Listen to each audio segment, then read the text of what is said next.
Welcome to Clothesline Theatre. We have been waiting for you to tune in to hear tales of Prince Edward Island, a place of history and some mystery. You may be surprised by the true stories that have been unearthed and brought to life by our radio dramas.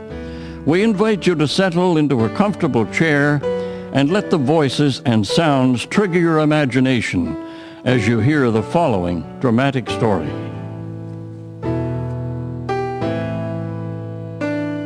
When the Great War broke out in 1914, the role that women would play for the British Allies would be considered subordinate to that of men. Women were seen as the healers who cared for the male warriors. Nurses were to be caring, feminine women who could assist in the Army's goal of returning sick and wounded men to the battlefield. It was a job they did not hesitate to assume with skill and confidence. Prince Edward Island nurses were quick to apply to the Canadian Army Medical Corps in a desire to do their part for King and country. Winifred Grace MacLeod of Charlottetown was working as a nurse in Vancouver and was an active member of the militia when the war broke out. She went overseas with a British Columbia unit in 1915. From September to December of that year, she experienced the very best of wartime nursing conditions at the Duchess of Connaught Red Cross Hospital on Lord Astor's estate in England. The surroundings were luxurious, but that quickly changed. Good afternoon, Nursing Sister MacLeod. I must tell you that word has been received that you will be transferred to somewhere in the Middle East come December 4th. While the location is not yet known, I believe that you should prepare yourself that conditions will be much harsher than what you have experienced to date. Thank you for the information, Matron. I will be prepared. The ill-fated Gallipoli campaign had opened up in the Mediterranean. Russia had asked the British to arrange either a naval or military campaign against the Turks to induce them to withdraw some of their forces that were opposing the Russians in Caucasus. The British sent 500,000 soldiers, half of whom would become casualties. Though no Canadian soldiers were sent, Canadian medical units were deployed at the request of the British. Nursing Sister MacLeod was on her way to Salonika, Greece, as the first islander to be part of the Mediterranean Expeditionary Force. She boarded her ship in Liverpool, England. This is our traveling accommodation? Yes, 53 of us in this one hot, smelly ward. With little narrow green cots lined up in perfect rows. It certainly is a change from Lord Astor's posh 375-acre estate. We'll just have to make the best of it. I grew up with 8 siblings. By the way, here's your life jacket.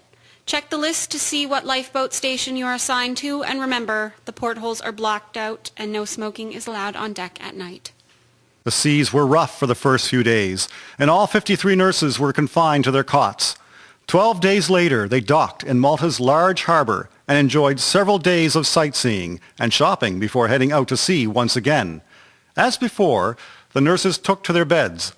They were mysteriously taken to Cairo for an unexpected 6-week vacation. This isn't so bad. I never imagined when I was growing up on Prince Edward Island that I would be seeing the pyramids or sailing the Nile. I thought reading the Bible would be the closest I would ever get to them. Riding the camels and the donkeys has been a marvelous experience. It's too bad the Sphinx was broken when we got our pictures taken in front of it. I could have done without the fleas we got in that one old mosque, but the rest of them were fascinating. The bazaars are wonderful. I'm starting to like bartering. It must be in my Scottish heritage. I bought this lovely little painting of papyrus. The vacation came to an end when orders came through to proceed to Salonika, described by Army Surgeon N.J.C. Rutherford as lovely to look at from the sea and not at all nice to know when you land. The final night aboard ship proved eventful. The ship was bombed amidships, but the nurses' quarters were not damaged. However, their experience on shore only got worse. There is simply no vegetation. There's nothing but rocky soil. How do people live here? Doesn't sound anything like the Prince Edward Island you are always describing to us. Mount Olympus, towering in the distance, is pretty. The place is horrid. It's dirty, desolate, and windswept, and goodness knows how long we'll be trapped here. Welcome to your new home, nurses. Let me show you to your tent. There will be 4 of you here, but at least the tents are big enough that you each get a dresser, a washstand, and a stool. And when there's room for each of your trunks, we'll be bringing them to you later. I've never seen 2 crates made into a dresser before. What's on the floor? Those are rush mats. They keep the mud down, but they are forever wet. You were lucky to have a small stove for heat.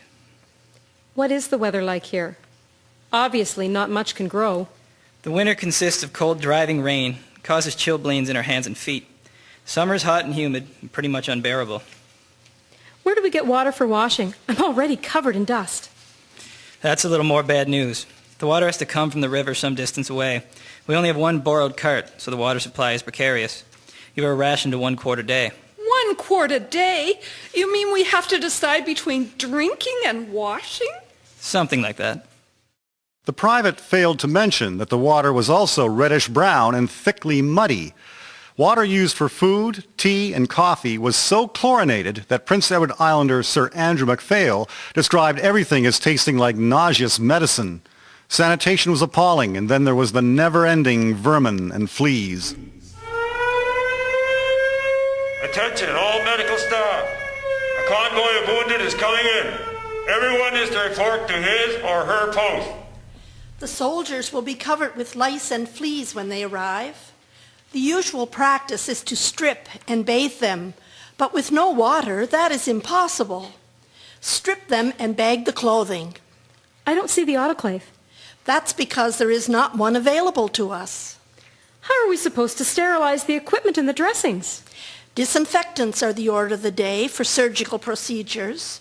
Swab surgical areas with iodine and use Ensol for wet dressings. Fortunately, the Red Cross supplies us with sterile dressings. Waste nothing, as we are always short of supplies.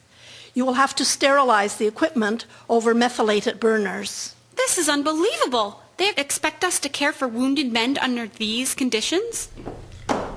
This lad needs to be seen first. It's bad. Place him on the cot here. Help me strip him, Nurse MacLeod. He's too heavy to do alone. He is badly hurt. It might be best just to cut the pants off. I'll put the clothing in the bag while you start swabbing him. My God! Look, Nurse MacLeod. The bag is moving. It's the fleas. Matron, have you seen that happen before? Yes, I have. Make sure you put gasoline in your hair later to kill any that may have gotten on you. It works for the lice as well. Just wait until you change your first dressing and find maggots in it.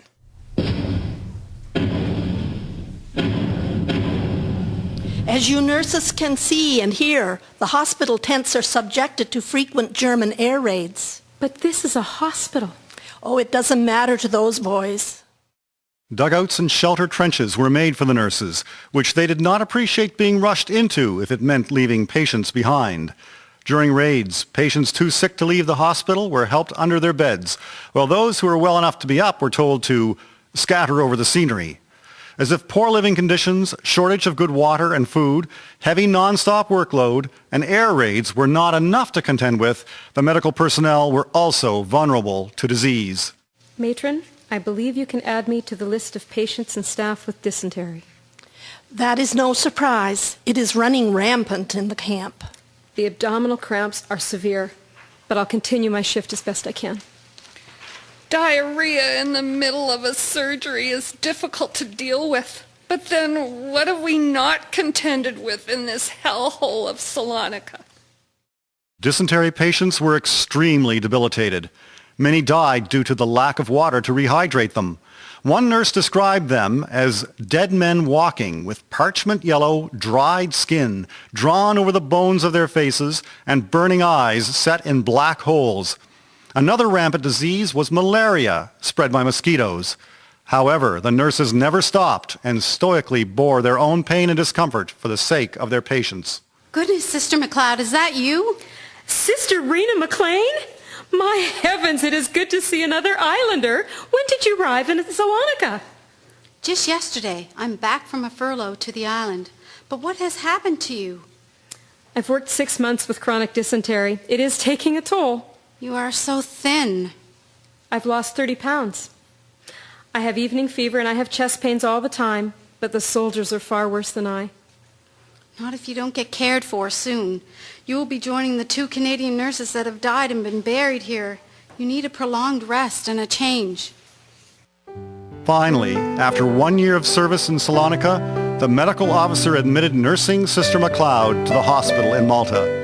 She was invalided to the nurses' convalescent home in Margate, England, for a long rest. Shortly after she arrived, the house was bombed. Little did Sister MacLeod know the worst of her war experience was yet to come. After serving on a hospital ship, she was sent to Etaples on May 12, 1918. On the peaceful Sunday night of May 19th, all hell broke loose. Nurse MacLeod, how are the men faring this evening? Finally, matron, all 1,200 patients are wrapped in slumber for the night. The men's quarters have been hit directly and are on fire. The fire will make the residents as easy targets. Nurses, everything must go on as usual. Continue the work in the wards. The operating room must keep working. We need to soothe and calm the patients. Get those we can under their beds. The femur ward patients hooked up to the pulleys and weights will have to stay put. Will this terrible war ever be over? At the end of the night of terror and destruction, there were 90 casualties, but a beautiful morning broke. There was still more war to be faced by nursing Sister Winifred Grace MacLeod before she sailed home to Canada in March of 1919.